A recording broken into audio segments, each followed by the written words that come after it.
আমি তোমাকে আমার সবচেয়ে ঘনিষ্ঠ বন্ধু ভেবেছিলাম, আর তুমি ছোটলোক আমার থেকে নিজের সন্তান জন্ম দেওয়াতে চাও।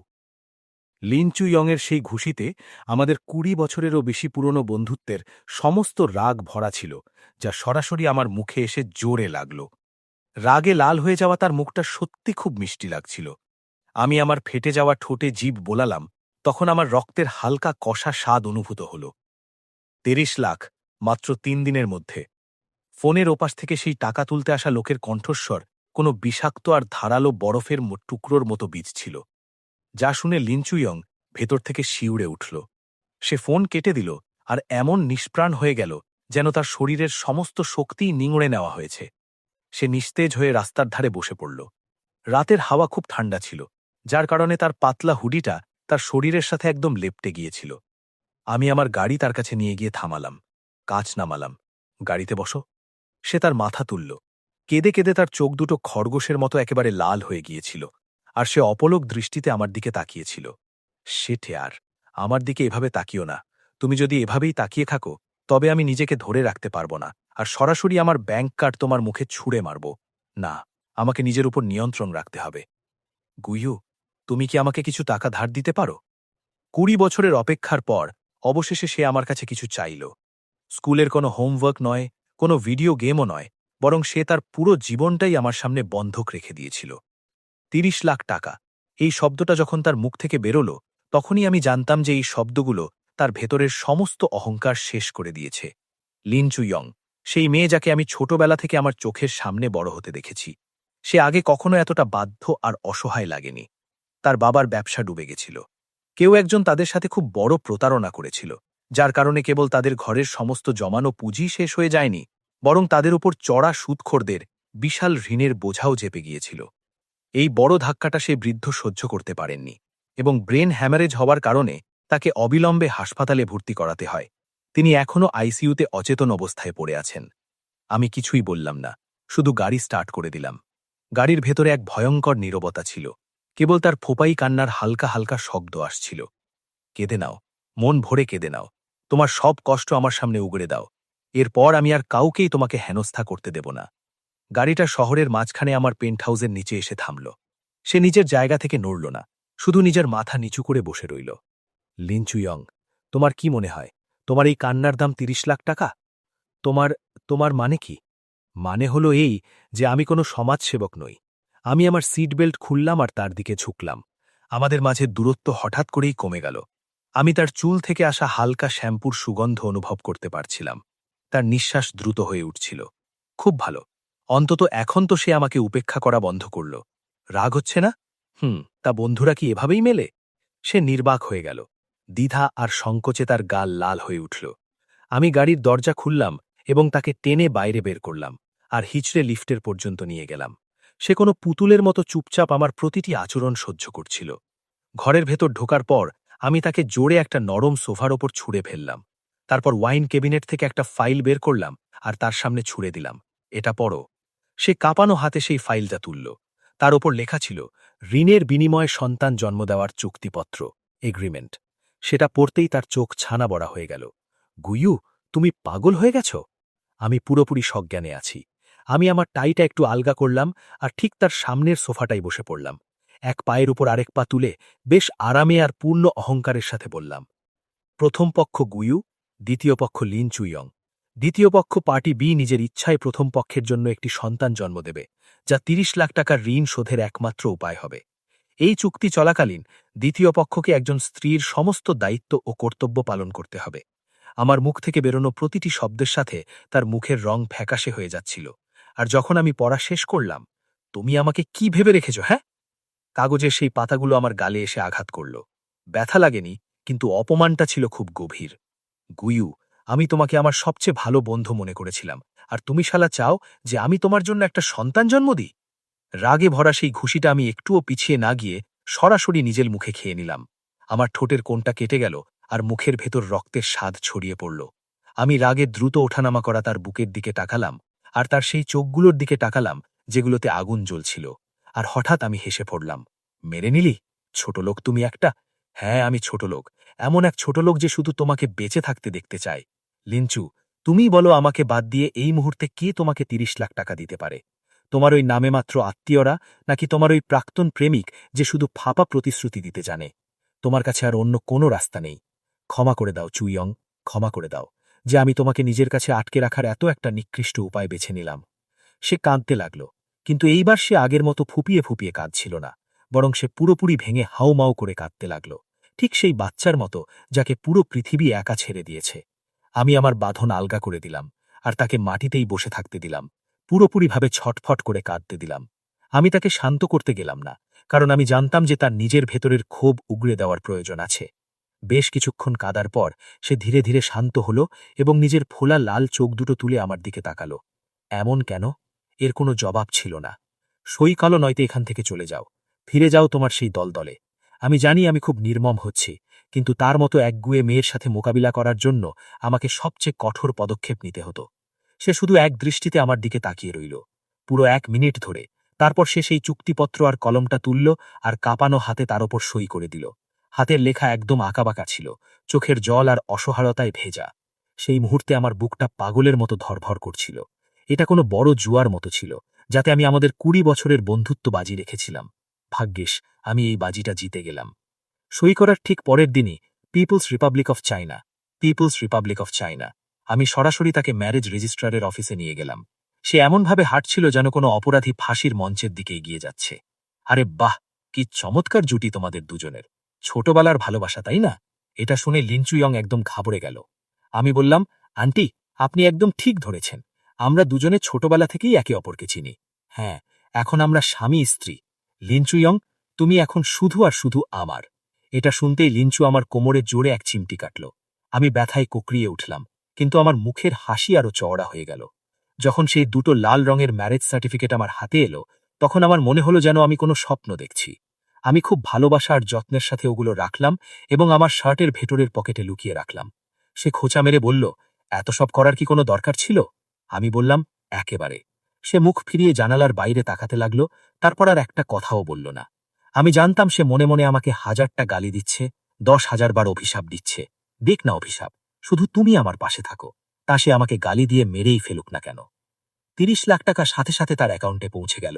সে কোনো দেরি না করে হাসপাতালের বিল মিটিয়ে দিল এবং সেই টাকা তুলতে আসা লোকদের ঝামেলাটাও রফাদফা করে দিল।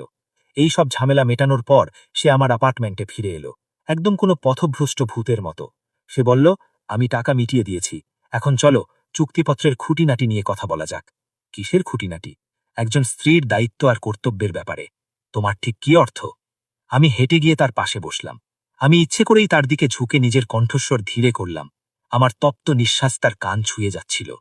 তোমার কি মনে হয়, সন্তান জন্ম দেওয়ার জন্য আসলে কি করতে হয়?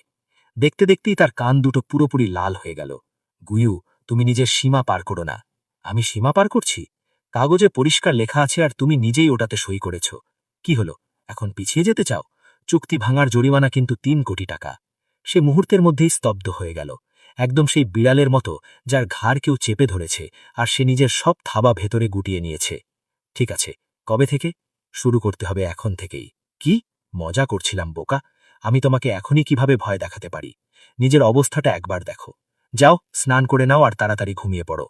তুমি কি তুমি কি আমি কি তোমার মতো কোনো লম্পট? এটা শুনতেই তার মুখ লজ্জায় লাল টমেটো হয়ে গেল। সে একটা কুশন পুরো আমার দিকে ছুঁড়ে ফেলল। গুয়ু, তুমি সত্যি খুব বেশরম। আমি হাসতে হাসতে সেই কুশনটা ধরে ফেললাম। আমার মেজাজ একদম ফুরফুরে হয়ে গেল। গেস্টরুম বাদিকের প্রথম ঘরটা। আমি তোমার সব জিনিসপত্র ওখানে রাখিয়ে দিয়েছি। গেস্টরুম? আর নয়তো কি তুমি কি সত্যিই আমার সাথে একই ঘরে শুতে চেয়েছিলে? সে কিছু বলার জন্য মুখ খুলল। সে বেশ কিছুক্ষণ কিছুই বলতে পারল না। আমি জানতাম তার মনে কি চলছে।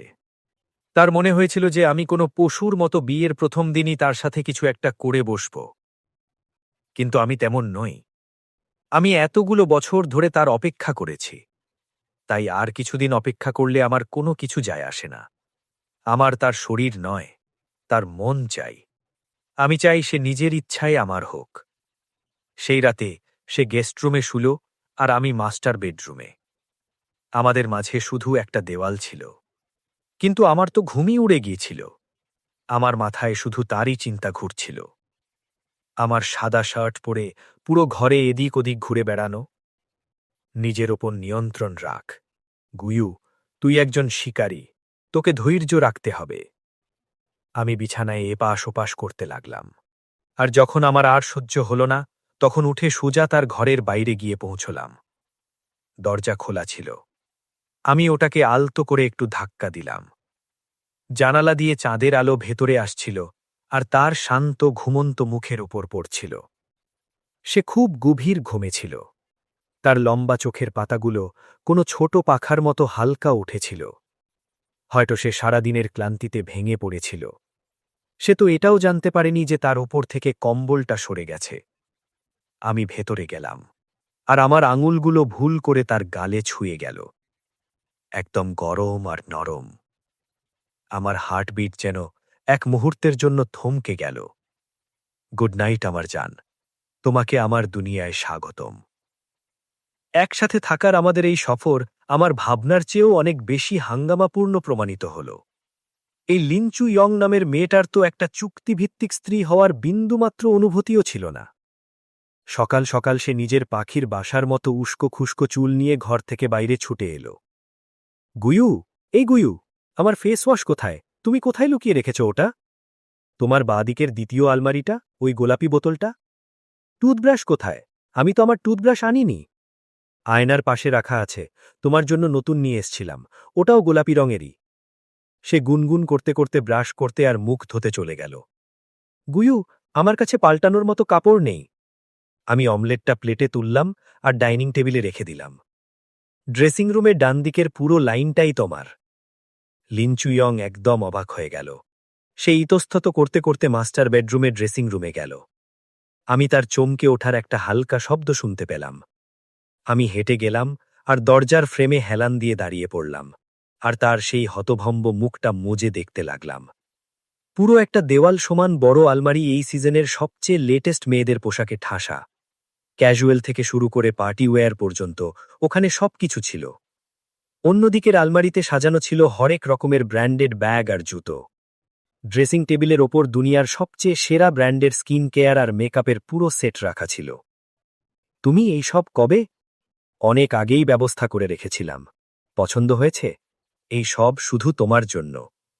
আমি তোমাকে এত ভালোবাসা দিতে চাই যাতে তুমি দুনিয়ার সবচেয়ে ভাগ্যবান রাজকুমারী হয়ে ওঠো। সে ঘরে ভরা ওই সব দামি জিনিসপত্র দেখছিল, আর তার চোখে একটা অদ্ভুত দ্বিধা ছিল। গুয়ু, তোমার এই সব করার কোনো প্রয়োজন নেই। আমার কি করা উচিত আর কি করা নয় সেটা তুমি ঠিক করবে না। তাড়াতাড়ি কাপড় বদলে নাও আর এসে ব্রেকফাস্ট করো। সে বেশ কিছুক্ষণ টালবাহানা করতে লাগল, তারপর একটা হুডি পরে বাইরে চলে এলো আর চুপচাপ নিজের দুধ খেতে লাগল। আজ থেকে তোমার ওই ফালতু কোম্পানিতে কাজে যাওয়ার কোনো দরকার নেই। কেন শুনি? ওটা আমার চাকরি। মাসে ৫,০০০ টাকা, দিনরাত খেটেও এত টাকা মেলে না যা দিয়ে তুমি একটা ভালো ব্যাগ কিনতে পারো। আমি তোমার পক্ষ থেকে ইস্তফা দিয়ে দিয়েছি। এখন থেকে তোমার কাজ শুধু ঘরে থাকা।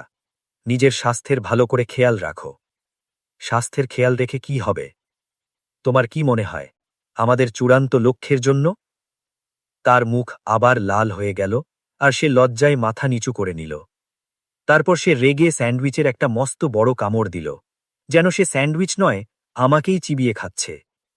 কি ব্যাপার? আমিও তোমার সাথে বাইরে যাচ্ছি। আমাকে একবার নিজের বাড়ি যেতে হবে, শুধু অল্প কিছু জিনিসপত্র নেবার জন্য। আমি তোমাকে ছেড়ে আসছি। আরে, এর কোনো প্রয়োজন নেই, আমি নিজেই মেট্রো করে চলে যাব।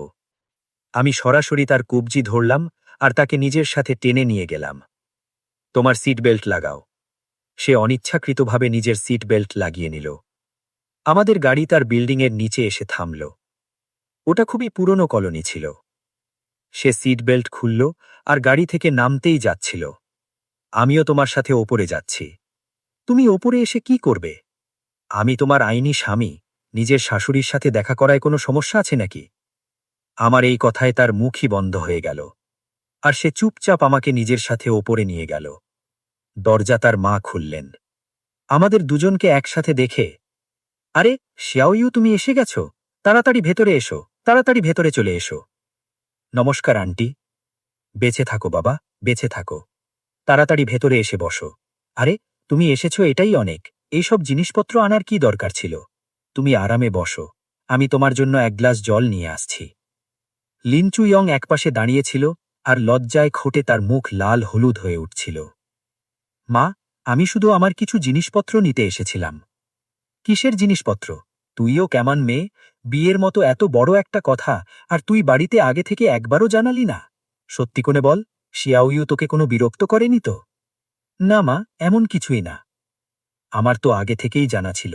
শিয়াওইউ ছেলেটা, আমি একে ছোটবেলা থেকে বড় হতে দেখেছি। ও খুবই নির্ভরযোগ্য আর ভালো ছেলে। তা তোমরা দুজনে বিয়ে করার কবে সিদ্ধান্ত নিচ্ছ? আর হ্যাঁ, আমি তোমাদের দুজনকে একটা কথা বলতে চাই। যতদিন তরুণ আছো, তাড়াতাড়ি একটা মিষ্টি দেখে বাচ্চা নিয়ে নাও। মা! আরে আরে, আমাদের চুইয়ং তোমাকে খুব পছন্দ করে। মা, আপনি এ কি জাজে বলে যাচ্ছেন? বাহ আন্টি, একেই বলে একদম মাস্টার স্ট্রোক। আরও বলুন, আমার এইসব শুনতে খুব ভালো লাগছে। আন্টিজি, আপনি একদম চিন্তামুক্ত থাকুন। আমি আর চুইয়ং এর পেছনে পুরো পরিশ্রম করছি। বাচ্চার ব্যাপার সঠিক সময়ে নিজের থেকেই হয়ে যাবে। লিন চুইয়ং এখনই যে জলটা মুখে নিয়েছিল, সেটা পুরোটা এক ঝটকায় বাইরে উগরে দিল। লিন চুইয়ংয়ের বাড়ি থেকে বেরোনোর পর সে পুরো রাস্তায় আমার সাথে একটা কথাও বলেনি। তার মুখ রাগে তমতমে হয়েছিল। আমি জানতাম সে প্রচণ্ড রেগে আছে, কিন্তু আমারও তাকে খ্যাপাতে মজা লাগছিল। কি হলো, আমার হবু শাশুড়ি মায়ের কথা শুনে তুমি এত লজ্জা পেয়ে গেলে? গুয়ু, তোমার কি আমাকে এভাবে কষ্ট দিতে খুব মজা লাগে? হ্যাঁ, খুব মজা লাগে। রাগের চোটে তার নিঃশ্বাস দ্রুত হয়ে গিয়েছিল, আর বেশ কিছুক্ষণ তার মুখ থেকে একটা শব্দও বেরোয়নি। ঘরে ফিরতেই সে নিজেকে গেস্ট রুমে বন্ধ করে নিল, আর পুরো বিকেল বাইরে বেরোল না। রাতের খাবার সময় আমি দরজায় টোকা দিলাম। লিনচুইয়ং, খাবার খেয়ে নাও। ভেতর থেকে কোনো সাড়া শব্দ হল না। যদি তুমি এখন বাইরে না আসো, তাহলে আমি এই দরজা ভেঙে দেব। মাত্র কয়েক সেকেন্ড পরেই দরজা খুলল। তার চোখ তখনও লাল হয়েছিল। পরিষ্কার বোঝা যাচ্ছিল যে সে কাঁদছিল। শেট, আমি কি একটু বেশিই বাড়িয়ে ফেললাম? এদিকে এসো, খাবার খেয়ে নাও। সে কিছুই বলল না, চুপচাপ ডাইনিং টেবিলের কাছে গেল আর বসে গেল। আমি 4টে পদ আর একটা স্যুপ বানিয়েছিলাম। সবই তার পছন্দের ছিল। সে চপস্টিক্স তুলল, কিন্তু তার কোনো খিদে ছিল না। শুধু ছোট ছোট গ্রাস নিয়ে ভাত নিয়ে খেলছিল। পরিবেশের মধ্যে এক অদ্ভুত নীরবতা ছিল। গুয়ু। আমি প্রথম নীরবতা ভাঙলাম। সে তার মাথা তুলল। আজ দুপুরে তোমার মা লুকিয়ে আমাকে একটা শগুনের খাম দিয়েছিলেন। এটা বলতে বলতে আমি আমার পকেট থেকে একটা মোটা খাম বের করলাম আর টেবিলের ওপর রেখে দিলাম। সে একদম স্তব্ধ হয়ে গেল। উনি বললেন যে এটা আমাকে উনার জামাই মেনে নেওয়ার শগুন। উনি বললেন যাতে আমি তোমার খুব ভালো খেয়াল রাখি। গুয়ু, থামো, এখন আর কিছু বলো না। আমি কেন বলবো না? তোমার মা তোমাকে আমার হাতে সঁপে দিয়েছেন। তুমি এখন আমার স্ত্রী, আর এটাই সত্যি। শুধু চুক্তিভিত্তিক স্ত্রী আমি। এই বিয়ে মিথ্যে। কিন্তু আমাদের ম্যারেজ সার্টিফিকেট তো আসল। ওটাও তুমি আমাকে বাধ্য করে বানিয়েছিলে। আমি তোমাকে ভালোবাসি। লিন চুইয়ং, নিজের বুকে হাত রেখে বলো, যদি আমি না থাকতাম, তাহলে তোমার বাবার এতক্ষণে কি হাল হতো, আর তোমারই কি হতো? সে চুপ হয়ে গেল। তার চোখের জল কোনো ছেঁড়া মতির মালার মতো একটা একটা করে নিচে ঝরে পড়তে লাগল। আমার তার কান্না একদম সহ্য হয় না। তাকে এভাবে কাঁদতে দেখে আমার মন একদম গলে যায়। আমি একটা দীর্ঘশ্বাস নিলাম। একটা টিস্যু পেপার বের করলাম আর কিছুটা রুক্ষভাবে তার চোখের জল মুছে দিলাম। ঠিক আছে, এবার কাঁদা বন্ধ করো, কতই বাজে দেখতে লাগছে। সে আমার হাত ঝাটকে সরিয়ে দিল আর নিজেই নিজের মুখ এলোমেলোভাবে মুছে নিল। খাবার খেয়ে নাও, পেট ভরা থাকবে, তবেই তো আমার সাথে লড়াই করার শক্তি পাবে। গুয়ু, আমরা কি এইসব এড়িয়ে যেতে পারি? কোন জিনিসটা? ওই সন্তান জন্ম দেওয়ার ব্যাপারটা? না, আসলে এমনটা করা জরুরি কেন? তোমার যদি বাচ্চাই চাই, তাহলে অন্য কারো থেকে জন্ম দাও না। আমি কেন? কারণ আমি তোমাকে ভালোবাসি পাগলি। আমার শুধু তোমারই সন্তান চাই। কিন্তু স্বাভাবিকভাবেই আমি এইসব তাকে বলতে পারছিলাম না, কারণ আমি তোমাকে ভালো করে চিনি। দেখতেও ঠিকঠাক, মাথাটাও ঠিকঠাক কাজ করে। তোমার জিন্স টিন্স ভালো। আর সবচেয়ে বড় কথা, তুমি হলে এমন একজন যাকে আমি পুরোপুরি নিজের কন্ট্রোলে রাখতে পারি। আমি চাই না যে ভবিষ্যতে বাচ্চার কাস্টাডির জন্য আমাকে কোনো অচেনা মহিলার সাথে কোর্টে লড়াই করতে হোক। তাহলে তোমার চোখে আমি শুধু সন্তান জন্ম দেবার একটা মেশিন? তুমি চাইলে এমনটাই মনে করতে পারো। সে চুপ হয়ে গেল। বেশ কিছুক্ষণ নীরবতা ছেয়ে রইল। আমার মনে হয়েছিল সে হয়তো এখনই আবার রেগে উঠবে, কিন্তু তখনই সে নিজের চপস্টিক্স তুলল, মাংসের সেই টুকরোটা তুলল আর ধীরে ধীরে খেতে লাগল। খাওয়া শেষ করে সে নিজেই সব বাসনপত্র গোছাল। যখন সে রান্নাঘর থেকে বাইরে এলো, আমি সোফায় বসে বিজনেস নিউজ দেখছিলাম। সে আমার সামনে এলো। গুয়ু, কন্ট্রাক্টে লেখা আছে যে আমাকে একজন স্ত্রীর সমস্ত দায়িত্ব কর্তব্য পালন করতে হবে। আমি টিভি বন্ধ করলাম আর তার দিকে তাকাতে লাগলাম। সে একটা দীর্ঘশ্বাস নিল, যেন কোনো খুব বড় সিদ্ধান্ত নিয়ে ফেলেছে। তাহলে আমরা আজ থেকেই শুরু করছি। এটা তুমি কি করছো? শুধু নিজের কর্তব্য পালন করছি। তোমার তো এটাই চাইছিল না? নাও, নিয়ে নাও। লিনচু ইয়ং, তুমি কত বড় বোকা! আমার বলার অর্থ সেটা ছিল না। আমার ভেতরে হঠাৎ একটা তীব্র রাগ চড়ে উঠল। আমি এক ঝটকায় তাকে নিজের কোলে তুলে নিলাম। সে আচমকা চিৎকার করে উঠল, আর আমি লম্বা লম্বা পা ফেলে বাথরুমের দিকে এগিয়ে গেলাম। ধরাম করে একটা শব্দের সাথে আমি তাকে বাথটাবের মধ্যে ছুঁড়ে ফেললাম, আর তারপর শাওয়ারটা খুলে দিলাম। বরফের মতো ঠান্ডা জল মাথা থেকে পা পর্যন্ত তাকে পুরোপুরি ভিজিয়ে দিতে লাগল। আহ! ঠান্ডা জলের কারণে লিনচু ইয়ং ভীষণভাবে চিৎকার করতে লাগল। গুয়ু, তুমি কি পাগল হয়ে গেছ? আমাকে কি ঠান্ডায় মেরে ফেলতে চাও? হ্যাঁ, আমি শুধু চাই তোমার হোশ যাতে ঠিকানায় আসে। লিনচু ইয়ং, নিজের অবস্থাটা দেখো, কি বানিয়ে ফেলেছ নিজেকে। নিজেকে নিজে বরবাদ করছ, নিজের ইজ্জতের ধুলো ওড়াচ্ছ। আমি এমনটা করছি না। কি করছ না? তোমার কি মনে হয় আমি এত মুশকিলের পর তোমার সাথে বিয়ে শুধু এই জন্যই করেছি যে তুমি একজন সাধারণ মহিলার মতো শুধু আমার সাথে এই খেলাটা খেলবে? তার শরীর এবার আরও বেশি কাঁপতে শুরু করেছিল। জানা নেই ওটা ঠান্ডার কারণে ছিল নাকি রাগের চোটে। তোমার কি মনে হয় সন্তান জন্ম দেওয়া কি খুব সহজ কোনো কাজ, যে শুধু বিছানায় শুয়ে পড়াই যথেষ্ট? কন্ট্রাক্টে লেখা আছে যে তোমাকে একজন স্ত্রীর কর্তব্য পালন করতে হবে, আর এর অর্থ হল শরীর থেকে শুরু করে আত্মা পর্যন্ত তোমাকে পুরোপুরি শুধু আমারই হতে হবে। আমি চাই তুমি নিজে আমার কাছে আসো, তোমার মনে আমার জন্য আবেগ থাকুক। আমি চাই যখন তুমি আমার বাহুবন্ধনে থাকবে তখন তোমার মাথায় শুধু আর শুধু আমার চিন্তা থাকবে। করতে পারবে তুমি এমনটা? সে নিজের ঠোঁট কামড়ে ধরল, আর কিছুই বলল না। শুধু ঘৃণা আর ভয় ভরা চোখে আমার দিকে একদৃষ্টে তাকিয়ে রইল।